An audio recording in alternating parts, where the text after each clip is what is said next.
पुण्यतिथि है जिसको बड़े पैमाने पर याद किया जाता है।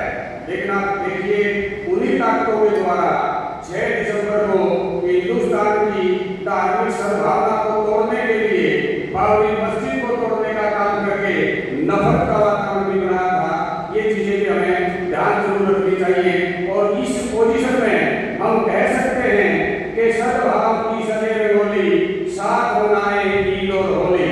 और होली के दिन पहले ईद के दिन पहले थी और उससे कुछ दिन पहले होली हमने मनाई है। तो ये वातावरण हमें परिवर्तन करने के लिए ऐसे रिश्ते भी बनाने पड़ेंगे इन आयोजनों में हम शामिल हो पाए और तभी हम कह सकते हैं कि सब रंगों का समावेश, भारत देश हमारा देश, ये बात कहने के लिए हर आदमी गौरव महसूस करे, ऐसा वातावरण हो। इसलिए चुनौतियों का मुकाबला करते हुए ये वातावरण बन पाए, ये प्रयास हम सबको मिलकर करना है। ये 2 वक्तव्य मुख्य वक्तव्य आपके बीच में रखे गए हैं। अभी हम कुछ साथियों की टिप्पणियां लेंगे, कुछ साथी बात रखेंगे, 5 से 7 मिनट तक की टिप्पणियां रखेंगे और सभी साथियों से गुजारिश ये रहेगी कि समय का पालन कर लिया जाए, क्योंकि हम कुछ देरी से शुरू हुए हैं, उसको थोड़ा समय को बचा लिया जाए, उस पोजीशन में रखेंगे। 7897 इन विषयों के ऊपर अपनी टिप्पणी करने के लिए, अपनी प्रतिक्रिया रखने के लिए हरियाणा ज्ञान विज्ञान समिति की ओर से हैं साथी मनीषा जो राज्य सचिव मंडल की सदस्य हैं, वो रखेंगे।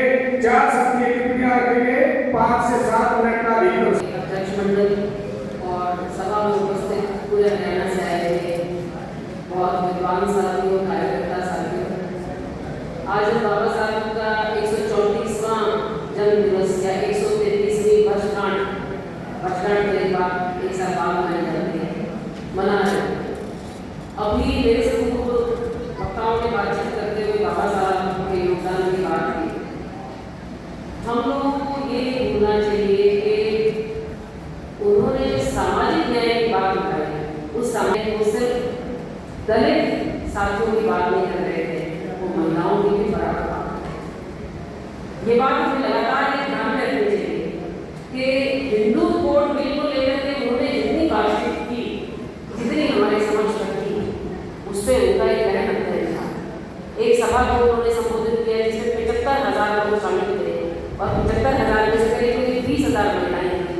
उनको उन्होंने अलग से संबोधित किया और कहा किसी भी देश की प्रगति को महिलाओं की अवस्था से आंका जा सकता है कि उस देश में महिलाएं कैसे हैं, उनकी स्थिति क्या है। बात नहीं हुई, उन्होंने इसे का संघर्ष किया। और ये हिंदू कोड बिल के बारे में साथी राजकुमार जी को पहले बात कर रहे थे कि बात है कि 1951 में जब हिंदू कोड बिल प्रस्तुत किया गया, उस समय में महिलाओं को तलाक का अधिकार नहीं था। क्यों तलाक किस वजह से हो सकता था कि या तो पति ने त्याग दिया है, परित्याग कर दिया है, या पति ने अपना धर्म परिवर्तन कर दिया है, या पति ने अवैध संबंध, अब तो खैर अवैध संबंध की धारणा बदल गई है, मतलब अवैध संबंध नहीं कहा जाता, पर छुपे में वो अभी भी मौजूद है। इसको मुझे एक बात और लगती है कि इसको हमें थोड़ा अलग तरीके से देखना चाहिए। विभिन्न रिलेशनशिप वो है जहाँ पे एक्सेप्ट किया है, जहाँ पे लड़के और लड़की ने एक्सेप्ट किया है कि हम इस संबंध में हम इसे रखना चाहते हैं, लेकिन जहाँ स्वीकार नहीं किया जाता वहाँ अभी भी वो अवैध कहा जाएगा। तो अगर अवैध संबंध है तो उस समय में तलाक का अधिकार था, या कोई मानसिक रोगी है पति, तब पत्नी को अधिकार था, या उसको इन्फेक्शन फैला देने वाला कुछ रोग है, या उसको यौन रोग है, या वो बहुत ज्यादा क्रूरता करता है, उस समय में तलाक का अधिकार। उन्होंने कहा कि इस सही नहीं है, तलाक का अधिकार हर महिला को होना चाहिए। जो महिला ये करे कि पति उसका ध्यान नहीं रखता, पति उसके साथ संवाद नहीं करता, भरण पोषण नहीं करता, उसके साथ किसी भी तरह के दबाव डालता है, तो वहाँ तलाक का अधिकार होना चाहिए। उन्होंने इस तलाक के अधिकार का अनुमोदन किया। उन्होंने उत्तराधिकार कानून का अनुमोदन किया।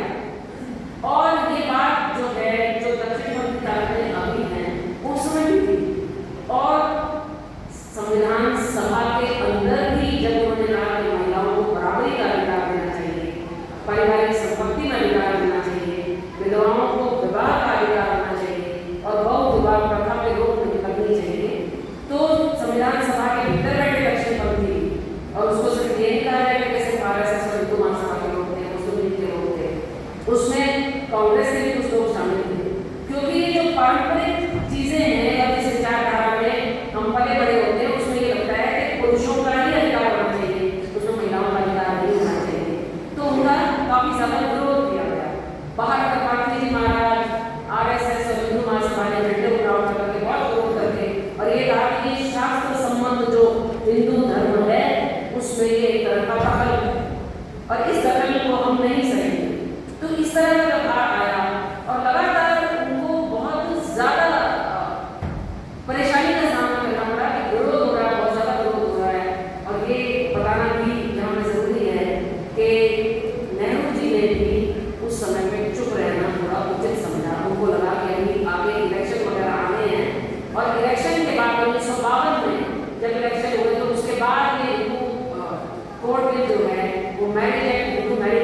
अम्बेडकर का बहुत बड़ा योगदान है।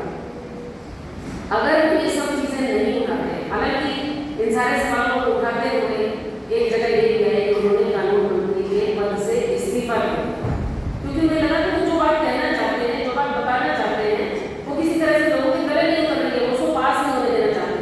उन्होंने ये विरोध जताते हुए अपने पत्र लिखे हुए, वो पत्र बाकायदा डिटेल में लिखा हुआ है, जिसमें ये बताया उन्होंने कि वो कानून मंत्री के पद से क्यों इस्तीफा दे रहे हैं, क्या क्या उनकी मत विभिन्नता है संविधान सभा के अन्य सदस्यों से, क्या उनकी मत विभिन्नता है मंत्रिमंडल से। मंत्रिमंडल ये कह रहा है जबकि मैं कानून मंत्री के तौर पर ये चीजें स्थापित करना चाहता हूँ, वो मैं नहीं कर पा रहा, तो उन्होंने कहा। और जो 1929 का वाला रामकुमार जी ने दिया, ये सही है, वायसराय की कार्यकारी परिषद के सदस्य होने के नाते उन्होंने कहा लेबर लॉज के ऊपर जब बात हो रही है तो महिलाएं भी हमारा श्रम का एक बहुत बड़ा हिस्सा है, और उस समय पे जहाँ जहाँ महिलाएं काम कर रही हैं उन्हें प्रसूति लाभ मिलना चाहिए, प्रसूति अवकाश मिलना चाहिए। बेनिफिट के लिए जो लड़ाई है वो उस समय पर उन्होंने ये कहा कि कानून पास होना चाहिए, और उस समय ये किया गया। बॉम्बे विधान परिषद ने पहली बार ये प्रसूति लाभ अधिनियम पेश किया गया।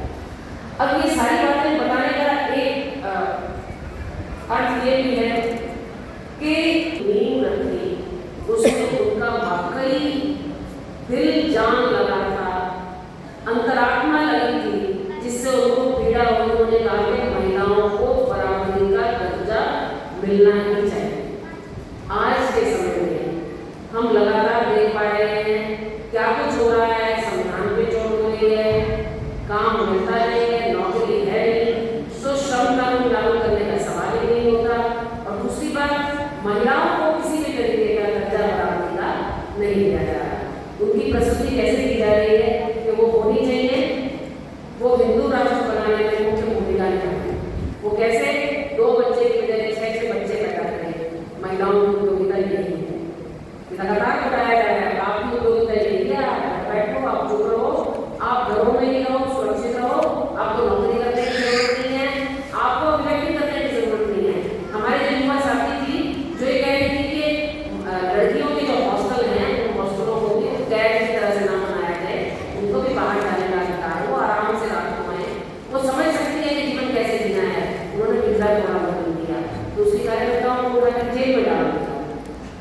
वो गुलफिशा जैसी लड़कियां जिन्होंने दिल्ली के दंगों में राहत पहुंचाने का काम किया, उनको उठाकर जेल में डाल दिया। अभिव्यक्ति इस तरह से पूछती जा रही है। सामान्य समाज में तो यही है, लेकिन मैं इस हवाले से कह रही हूँ, ये कह रही हूँ कि महिलाओं की अभिव्यक्ति सब तरह से, महिलाएं अपनी आवाज नहीं उठा सकती,